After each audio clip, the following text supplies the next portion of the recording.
Let's see here. Good morning. Hey guys, welcome to Wednesday morning.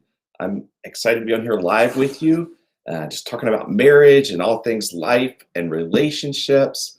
My name is Dee Bonnie. I'm an ER doctor turned marriage coach, and my passion is to help people find the relationship that they want in their marriage. And for me, I found that on a foundation of faith. And so I also incorporate those ideas into what I teach. But man, I just want to know, like, do you ever just do you and your spouse ever just laugh? Like, do you guys ever just like I don't know, just kind of lose it laughing?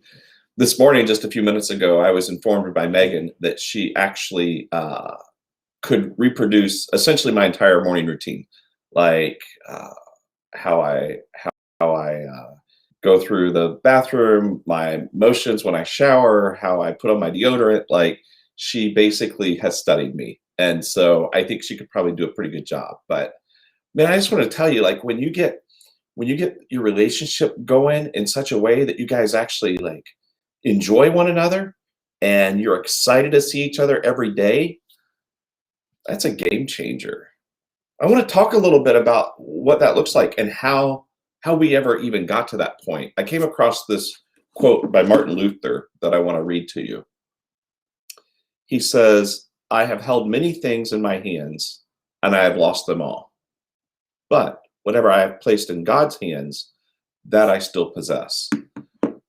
So what's that mean? So anything that I just hold in my own hands, right, and I try to hold on to, man, I'm just likely to lose that, right? It can just slip through my fingers. Money sifts right through my fingers. I don't know about you, but I've not always been the best at that. Health, right? Health, if we're just so focused on our health, and like that can just all of a sudden, even if we're doing everything right, we get this life-changing diagnosis. And so that just like slipped through our hands. And yet the last part of that is, but whatever I have placed in God's hands, that I still possess. And so let's think about that with marriage. Like, I think marriage is too hard to do alone. I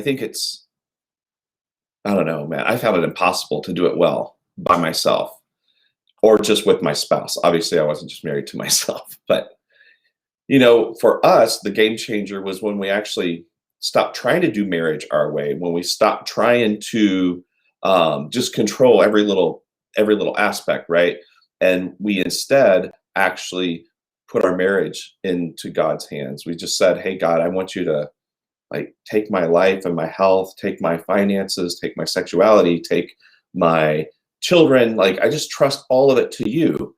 And guys, that's just blessed us more than anything. I think that over these 4 years of recovering from just devastation hitting our marriage, what we have found is like when we started building on this firm foundation where we actually knew what true north was, then either she's not in alignment with that, or I'm not in alignment with that, or more likely we're both not in alignment with that. But then we at least know what's plumb, right? We know what's level. And so it just brings us back to this place that I want to just encourage you, ask you the question, like, are you trying to do life just on your own, right? Are you just trying to will yourself to this position where everything goes right? Like, if I just try harder, if I just work harder, if I just fret more, if I just have more anxiety over things, then I'm going to control it and it's all going to get better. I'm telling you, I definitely think that there are things that you can learn in marriage. I think that there are skills that you can learn, and I'm here to teach you those. But at the end of the day, it really comes down to, for me, um, building a marriage on what I call the user manual for life, right? Like, it's the owner's manual. It's God knows how he wired us. He knows how he wired us to handle conflict, and he knows how he wired us so that our lives are better if we forgive. He knows how he wired us that our relationships get better when we start showing love and grace and kindness, even when the person doesn't deserve it, right? That's the key. That's the key. Jesus said that it's easy to love the people who love you back, right? Even the most atrocious people in history that wreaked destruction on countless numbers of individuals, they were able to love the people who loved them, right? It's easy to be nice to somebody who's been nice to you, but when your spouse is not being sweet and kind to you, that's whoa, that's the trick. That's the how do I do this so that I'm actually responding the way that user manual tells me to, not the way that I want to, right? Because the way I want to do it is I'm going to retaliate. I'm going to one up you in meanness. I'm going to, you cut my arm, I'm going to stab you in the belly, sort of thing. Hopefully not literally. But my point is, nothing really changed in our relationship until we actually started putting all of that into God's hands. You see, when I held relationships, marriages, if you know my story, guys, I've screwed it up.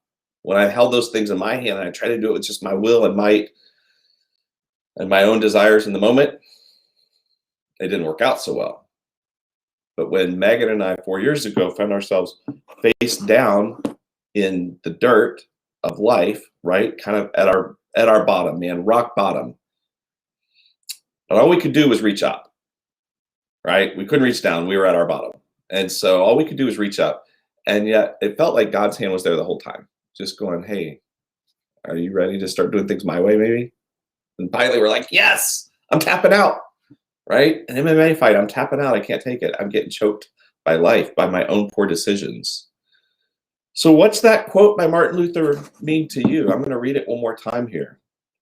I want you to process it. I'd love to see your comments down below. It says, I have held many things in my hands and I have lost them all. But whatever I've placed in God's hands, that I still possess.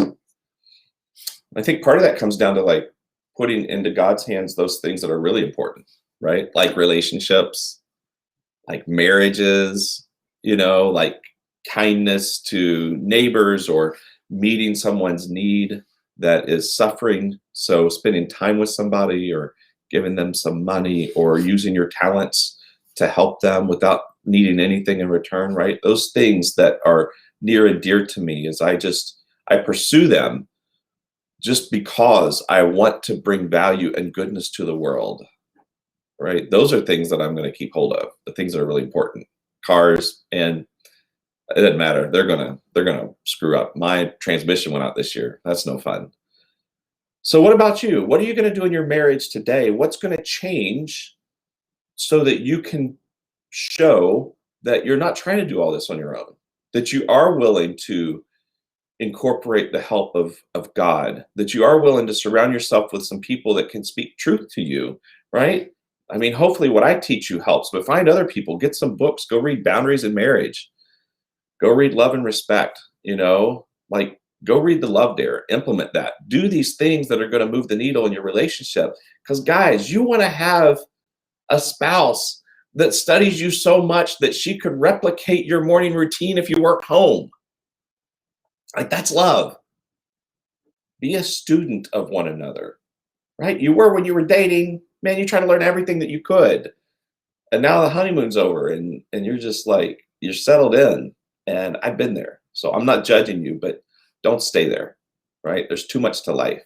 All right. I love you guys. I hope this is a blessing. Click the share button, come over to YouTube, Bonnie Ignite Your Marriage, and subscribe and just hang out with us and leave some comments. I'd love to hear your thoughts. All right. Love you guys. Bye.